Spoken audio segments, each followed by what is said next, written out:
Hello বন্ধুরা, very very good morning. আজকে চলে এলাম আমার প্রিয় জিনিস ডিম নিয়ে। ডিমের ঝাল করব, যেটা সব বাঙালির ঘরেই মোটামুটি হয়ে থাকে। ডিমের গায়ে মোটামুটি সিদ্ধ করে তাকে ছাড়িয়ে সুন্দর করে দেখুন সব ডিমের গায়ে আমি কাট লাগিয়ে নিয়েছি, যাতে ডিমের গ্রেভিতে সমস্ত কিছু একদম ঠিকঠাক মতো ডিমের ভিতরে অবধি ঢুকে যায় মশলা। না হলে কিন্তু খেতে অত ভালো লাগে না। সামান্য একটু তেল বসিয়ে তাতে একটু লবণ আর নুন দিয়ে দিয়েছি, দিয়ে এবারে আমি সুন্দর করে ডিমগুলোকে একটু ভেজে নেব। ডিমের ঝাল তো মোটামুটি সবাই খান, সব ঘরে ঘরে প্রিয়। আর বাঙালির যখন ঘরে একটু মাছ মাংস কিছু নেই বা বাজার হাট যেতে ইচ্ছা করছে না, সেই দিনের জন্য সব থেকে শর্টকাট একটা সব থেকে ভালো রেসিপি হলো ডিমের ঝোল, ডিমের ঝাল, ডিমের পোস্ত। সে আপনি যে যাই বলুন, ডিমটা কিন্তু আমাদের অসময়ের বিশাল সঙ্গী, আমি তো তাই মনে করি। তো যাই হোক, রোজকার জয়শ্রীতে আপনাদের সবাইকে জানাই সুস্বাগত। কে কোথা থেকে ভিডিও দেখছেন জানাবেন, কিন্তু ভালো লাগলে লাইক শেয়ার কমেন্ট আর একটু সাবস্ক্রাইব করে পাশেও থাকবেন।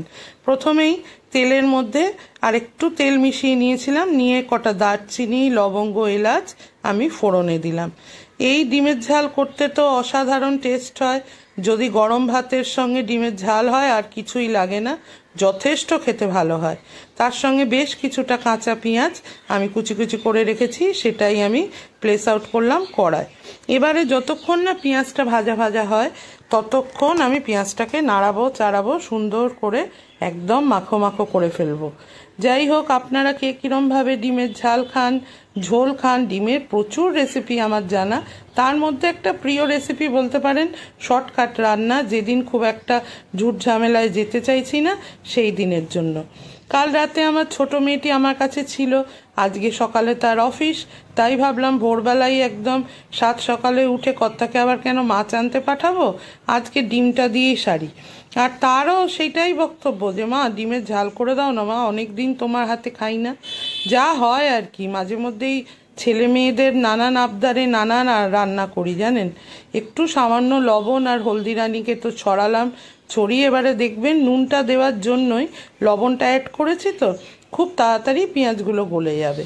পেঁয়াজটা আপনারা চাইলে আরও বারিকভাবে আরও সুন্দরভাবে কাটতে পারেন, তবে আমিও মোটামুটি একদম চিকন করেই কেটেছি। এতেই এই ডিমের ঝালটা আবার আমি কখনো ডিমটা মানে পেঁয়াজটাকে একেবারে গ্রাইন্ড করে দিই না। এই ডিমের পেঁয়াজটা থাকলে না খাওয়ার সময়, এটা তো আলু পড়ে না, এটা একটু পেঁয়াজের গ্রেভি টেভি থাকলে খেতে বেশি মজা। তো যাই হোক, দিয়ে দিলাম একটু ধনে গুঁড়ো, আর সেরম কোনো মশলা আমি অ্যাড করি না। ধনে গুঁড়ো, সামান্য একটু লঙ্কার গুঁড়ো, এগুলো তো দিতেই হবে, এগুলো বেসিক।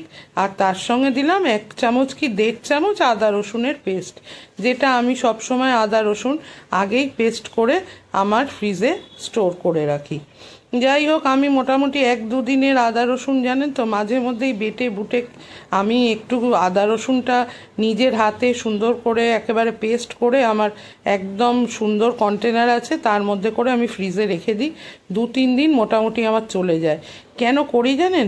ওই যে সকালবেলা ভোরবেলা যেহেতু আমার রান্না হয়, বেশিরভাগ দিনই আমার ছেলের কলেজ থাকে, তারপর ধরেন মেয়ে এলেও 9টার মধ্যে খেয়ে বেরিয়ে যাবে, ওই তখন আদা রসুন বাটাটা আমার পক্ষে আবার অসুবিধা হয়ে যাবে ওই সব ভেবে আমি তো মাঝে মাঝে পেঁয়াজও একেবারে মিক্সিতে একদম সুন্দর করে গ্রাইন্ড করে আমি একদিন বসে সুন্দর আমার মশলাগুলো ফ্রিজে স্টোর করে রাখি।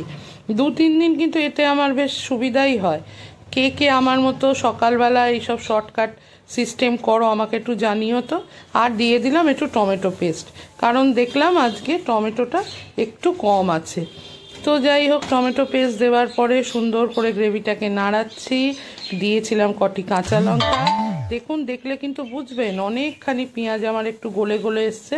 তবে আমি ওই যে কথা বললাম পুরো গলিয়ে ফেলবো না, একটু পেঁয়াজ মুখে পড়বে, একটু গ্রেভি মুখে পড়বে। মোটামুটি গ্রেভিতে আমার যেটুকু জলের প্রয়োজন ছিল আমি সেইটুকু দিয়ে আমার সুন্দর ডিম ভাজা ছিল সেই ডিমগুলোকে প্লেস আউট করেছি। এবারে ফুটতে দেওয়ার শুধু অপেক্ষা। সুন্দর আমার ডিমের ঝোল টকবক টকবক করে ফুটছে। এরপর ছড়িয়ে দিলাম সুন্দরী ধনেপাতাকে।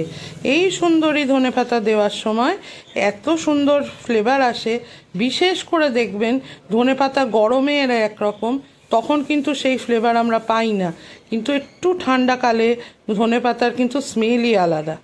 যাই হোক, এই সুন্দর রেসিপিটা আপনাদের সঙ্গে শেয়ার করলাম। মোটামুটি কিন্তু ডিমের ঝোল আমার একদম রেডি। আপনারা কেউ কিন্তু চাইলে এর মধ্যে এক ফোঁটা চিনিও ফেলতে পারেন। যাই হোক, তাহলে আজকে যাই, দেখুন পরিবেশন করে দিলাম, কিন্তু কেমন লাগলো গো রেসিপিটা। তাহলে আবার দেখা হবে আরেকটা নতুন রেসিপি নিয়ে। টাটা।